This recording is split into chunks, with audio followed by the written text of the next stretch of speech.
como atender casos de transtornos mentais graves no online. Isso é possível? E se é possível, como é que eu faço passo a passo desse atendimento? O que eu preciso saber, para que eu possa me organizar nesse atendimento? E não sei se vocês já estão sabendo, quem está chegando aqui agora, que a gente está com a nossa Black Friday, desse mês. É a primeira vez que a gente faz isso, na verdade, nesse mês de novembro. Então a gente vai abrir só por 24 horas, só que a gente decidiu, porque assim, a gente, nesse mês, muita gente oferecendo Black Friday. E quando a gente vai ver, é meio que uma Black Friday, às vezes, que não tem um desconto real, A gente vê em lojas, às vezes, Então a gente decidiu fazer algo realmente significativo.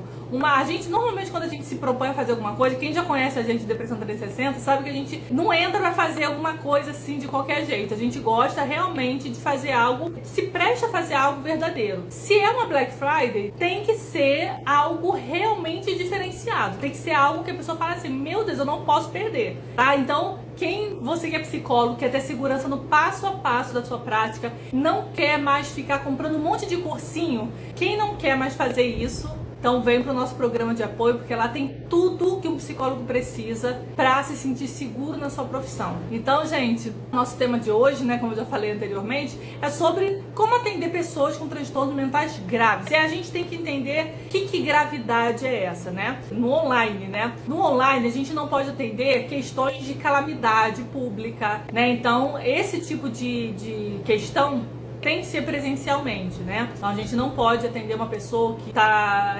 sofrendo por questões de emergência naquele momento ali, normalmente voltados a calamidades, Então, por exemplo, pessoas, a gente está vendo aí as pessoas que saíram lá, da faixa de Gaza, que o governo conseguiu trazer de volta para o Brasil, por exemplo, essas pessoas provavelmente estão tendo atendimento psicológico e com certeza está sendo presencialmente, Pessoas com traumas graves de guerra. Agora nós, psicólogos, que estamos ali no nosso consultório, a gente pode atender transtornos graves? Sim, e vocês vão entender o porquê e que gravidade é essa que eu tô falando. Primeiramente, no online, a gente tem que entender que as limitações do online não tem a ver com a gravidade, a não ser calamidades, Calamidade a gente já entendeu que não pode. Mas a gravidade do sofrimento da pessoa, a gente não tem como aferir isso pro online ou não, porque isso é muito subjetivo, Às vezes, numa situação, um transtorno mental vivido por uma pessoa, a dor que essa pessoa vivencia, ou os instrumentos que ela tem para vivenciar isso, o suporte, todas as questões, diferente de uma outra pessoa. E ao mesmo tempo a gente tem que entender quais são as limitações para o atendimento online. Isso serve para qualquer coisa. O primeiro ponto que a gente tem que observar é se essa pessoa, esse indivíduo, porque a gente atende o indivíduo, então esse indivíduo tem possibilidades, ou seja, instrumentalização em casa, ou seja, internet, o lugar isolado, onde ele possa ter privacidade. E se essa pessoa tem um poder de concentração, tem possibilidade de se concentrar nesse atendimento, Se é possível. Quando a gente fala de transtornos mentais, a gente pode estar falando, por exemplo, de um transtorno de neurodesenvolvimento, nas crianças e adolescentes. Esses transtornos, muitas vezes, dependendo do grau, do nível, pode fazer com que a pessoa não consiga estar ali com a gente, prestando atenção, como é o caso do autismo no nível 3 de suporte, por exemplo, que às vezes vem com comorbidades como demência, ou seja,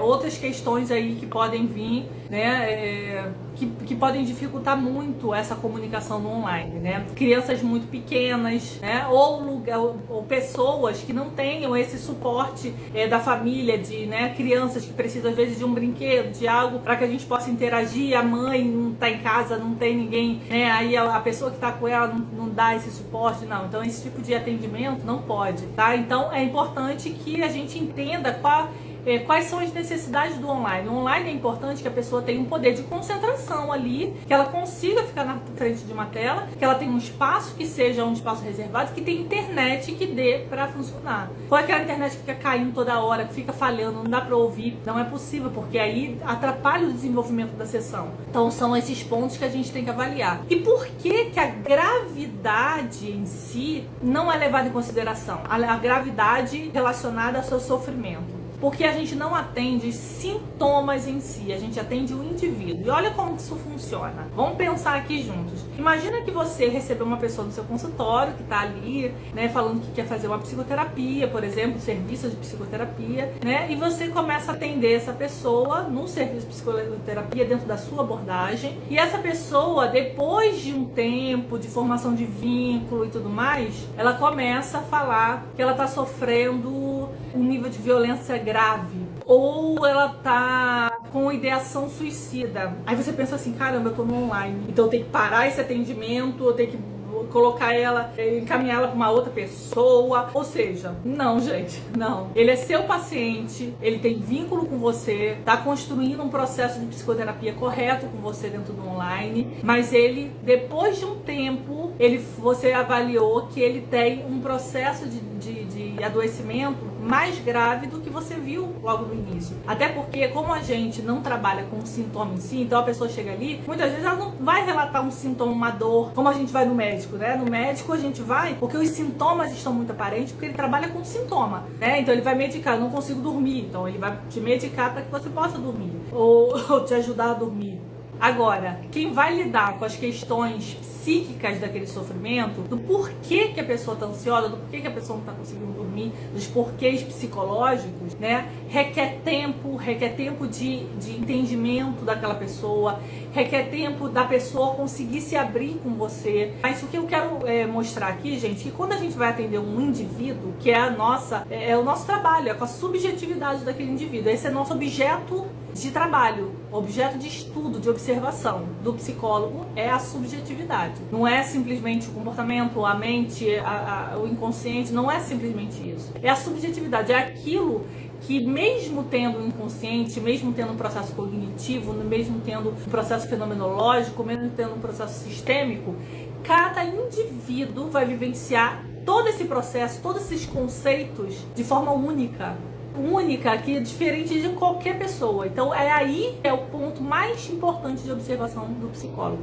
é a subjetividade. Então, quanto a isso, né, e se para observar essa subjetividade requer tempo, requer bastante vínculo, então é claro que a gente pode já estar ali diante de uma pessoa com um transtorno grave e a gente ainda não percebeu. Muitas vezes a pessoa vai para um consultório médico, por exemplo, uma vez só e sai com um diagnóstico. Aí depois ele vai encaminhado para o psicólogo começa a atender ele, e aí o psicólogo começa a perceber ou que não é esse transtorno, é um outro transtorno, ou que não tem transtorno nenhum. Isso acontece muito, caso de TDAH, por exemplo, né? Ou que não tem transtorno nenhum. Ou então tem mais de um transtorno ali que é impossível em uma sessão você analisar e avaliar todos esses critérios diagnósticos. Porque quando a gente vai avaliar um transtorno, a gente não avalia apenas os sintomas do transtorno, a gente avalia todo um critério diagnóstico. Então o critério é multifatorial, critérios de ambientes, critérios de desenvolvimento da pessoa, critérios cognitivos, critérios, ou seja, psicológicos de modo geral, critérios sociais. Então são muitos critérios para se avaliar e um dia só é praticamente impossível, né? Então claro que a gente pode receber qualquer pessoa no atendimento online, mas gente, vamos organizar aqui nossa linha de pensamento dessa live. A gente falou hoje sobre atendimento online de transtornos graves. Então vamos pescar e organizar os itens que a gente falou aqui. A gente falou de muita coisa. Então gente, a gente precisa primeiro entender essa divisão. Atendimento de calamidade, online não pode. Atendimento grave, isso vai depender do que a gente está chamando de grave. Emocionalmente grave ou dificultoso na relação internet. Entende que a limitação é essa? Se uma criança não presta atenção, se uma pessoa não sai da cama e não abre, não liga o computador, então essa pessoa às vezes vai precisar de atendimento até domiciliar. Às vezes, num caso de apatia muito grave, depressão muito grave, o online é esplêndido para isso às vezes, porque às vezes a pessoa quer o atendimento, mas sair de casa para ela é muito penoso. Então ter a possibilidade de abrir o computador e ter o seu processo de psicoterapia ali pode ser uma solução muito, na verdade, na maioria das pessoas com esse tipo de depressão muito grave, então isso é muito útil muitas vezes. A gente já entendeu que às vezes a gente está atendendo uma pessoa, a gente não sabe que ela tem um transtorno grave, a gente vai saber no decorrer do tratamento e já está no online formando vínculo, sendo possível esse diálogo, essa pessoa já está conseguindo se abrir e aí de repente você interrompe só porque você sabe, isso não tem nada a ver, isso não é assim que funciona.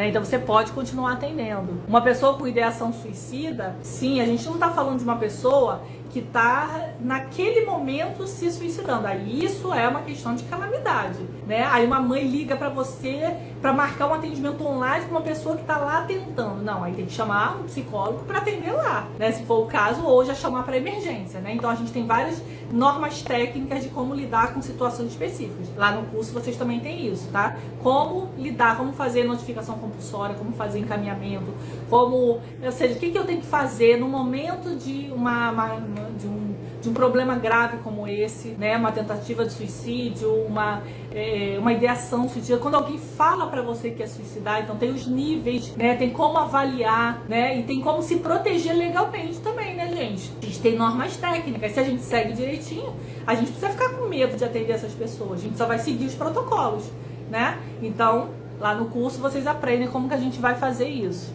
Então, gente, olha, nós vamos ficando por aqui com essa live. E quem não se inscreveu ainda, não deixa de se inscrever na Black Friday, tá? Vai acontecer dia 24, a gente vai abrir uma aula para vocês entenderem tudo como vai funcionar, o que vocês vão ganhar, o que vai ter e que oferta magnífica, imperdível, que não tem como falar assim, nossa, eu não vou nunca mais comprar curso. Eu vou estar amparada de tudo que eu preciso, desde a teoria para a prática, normas técnicas, tudo que eu imaginar eu tenho ali dentro. Tem suporte, supervisão, mentoria, marketing, tudo que o psicólogo precisa, e eu não fico sozinha, porque eu tenho suporte diário, direto com a Rosilene, consultor de marketing. Então, eu não tenho como perder. Com a oferta, então, vocês vão ficar assim, meu Deus, esse é o momento, tá? Então, ó, link na bio, vai lá, se inscreve, tá? Legal, gente, ó, beijo, tchau, tchau.